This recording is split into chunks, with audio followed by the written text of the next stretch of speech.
So I just finished doing some shopping and I thought I'd come on here to do a lovely little Costa car talk. Happiness is the cause of lack of progression. You're not feeling fulfilled in your life, and if you're just existing, like, I just realised that my passion was just around the corner, and I'm so proud of myself, which is, I rarely say that. If you're feeling unfulfilled in life, if you're feeling like you're just existing, find a hobby or to journal and express your thoughts in your journaling. Journaling has absolutely changed my life, by the way. It saved my life, without any exaggeration. It saved my life. I had a lot of bad thoughts, deep thoughts, like, you know, and I didn't really have anyone to talk to. Well, I did, but I just didn't want to be a burden, and journaling was the only way that got me out of a rut. And I think the more hobbies you try, the more it will lead to your self-discovery. You'll find what you actually like, what you enjoy, what your passion is, and what makes you wake up every morning. You know, you might even find a new best friend, a new relationship, or just something you actually enjoy. So when you stop learning, you pretty much stop living. If you're not learning something new, you're actually existing. It doesn't have to be by books. Just discovering a new place, whether you're reading books or, you know, learning about people, whatever it is, just finding something new every day. I think that is what life is. Literally born. We was put on the earth by the universe, by God, whoever you believe in, to explore. We was put on this earth to go and leave our comfort zones, and the only way you're going to leave your comfort zone is by trying new stuff, because discover what you actually enjoy doing and what, you know, you want to pursue in life. It gets trickier because obviously you're leaving your comfort zone, you're trying new things, you're trying to find new skills, you're improving yourself finally. And I think it's important as well when you're reaching different levels of new skills. So for instance, whether that be in fitness or education, whatever you're pursuing, you reach one mountain and then you get addicted to trying to better yourself every day. And you don't realize how far you've come until you actually look back on that mountain and see how much you've climbed. And I think it's very important to just sometimes reflect. And for me, that's why journaling is so important, because I flick through the pages from last year. It's crazy to think about how different I was just a year ago. Literally a year flies by, and I think it's important for me, and I'd recommend to everyone to try to just document your life for at least a month, and just look back on 1 month and see what problems you was having a month ago. And I think it's very important to just look back on the mountains you've climbed.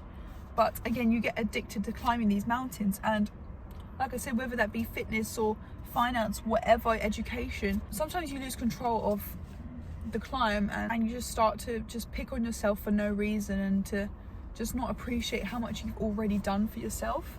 But sometimes during this climb, you don't actually ever appreciate how much you've grown as a person. Like, it's so important to just look back on this mountain, see how much you've climbed and how hard it was, but you've made it through, because what doesn't kill you makes you stronger. It's true. It came out, I was probably like 6 years old when that came out. Life goes on, and it will always go on. And, you know, in 5 years time, I'll look back on my journal and I'll be like, I'm laughing now, but I'll be laughing later as well. I listened to this in a podcast somewhere, I can't remember whose it was, but I'll try and link it if I find it. I think she said it's important not to laugh at yourself, because it's important that your future self is hugging you at the present now. And I don't know, something about that hit me. Like, reflecting back on my 7-year-old self when I used to get bullied, and it's like, fuck, it just hurts. Like, I don't want to laugh at the little girl who was me. I think that's why journaling, whether it be Snapchat videos, that's what I used to do in year 7, before I wrote in my book. So, and talking about mountains, is anyone holding you back from climbing the mountain further? And I think it's important to sometimes even consider those who are closest around us and see who's actually holding us back. That be a long-term friend, or whether that be family, which hurts the most because obviously they've been in your life forever. Sometimes you just need to let go. And as hard as it is to say sometimes, or to even acknowledge, you know, you only live one life, and having someone hold you back, whether that be physically holding you back, not letting you go out and, you know, live your life, or whether that be mentally tormenting you by laughing at everything you try and do, or just questioning every move you make and making yourself doubt. You know, you need to have someone who pushes you up the mountain. You get like a 9 out of 10 on like my spelling test, and she'd always say, but you could have done better.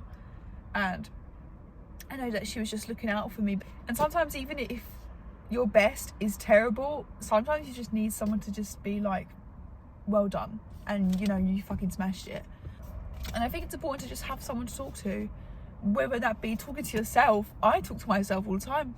I look crazy. I mean, I'm in my car talking to myself right now, and I probably look crazy. It's my life, and this helps me. And with the progression and whoever's holding you back during these mountain climbs, you know, you have to consider the arguments that you have with them. Are they petty arguments, or are they literal wars? Some of these arguments, are they just petty arguments that you can actually fix or talk to them even? You know, I'm not suggesting you to just throw these people away if they're holding you back. You know, try and discuss with them why they are not supporting your dreams, you know, finance, whatever you're doing. You know, try and discuss with them why they think it's unrealistic that you are unable to reach these goals that you are trying to pursue. And if not, set boundaries. And one boundary in itself is just walking away from that person, from a situationship, from wherever a place may be.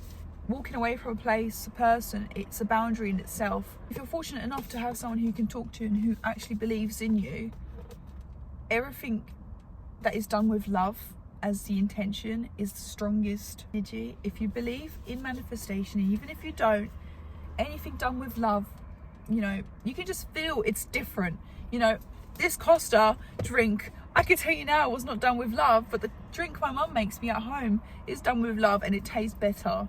Love is the strongest emotion. If you're sometimes not feeling loving or loved by someone, sign up for something that makes you feel good. So whether that be donating clothes to a charity, running a marathon, it could even just be a 5k run or walk. No item in the world is going to make you feel as euphoric as love does, and I can guarantee you that.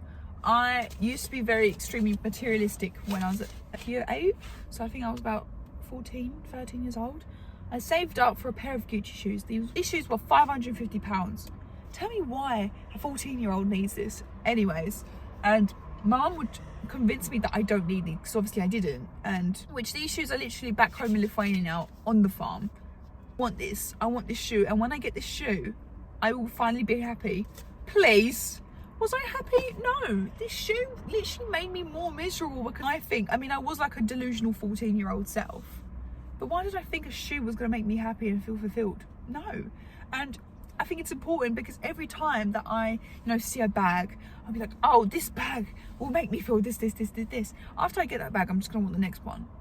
So feeling like you're lacking love, try and find the source of it, whether that's a place, a person, or just a time in your life where you're lacking love. And again, linking back to journaling, you get to see where, with journaling, you just get to see where and why you felt that way, because you're being 100% real with yourself.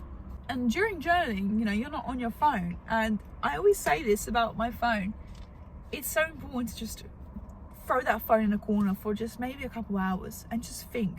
It's called shower thoughts for a reason. If you're taking your phone into the shower, this is when I realized it was bad for me. I used to take my phone into a shower, and you just don't ever have time to yourself to think. You go to bed watching The Office, you wake up and the first thing you check is your phone. You're driving around, you're listening to music. Sometimes it's just important to just be still and to just think.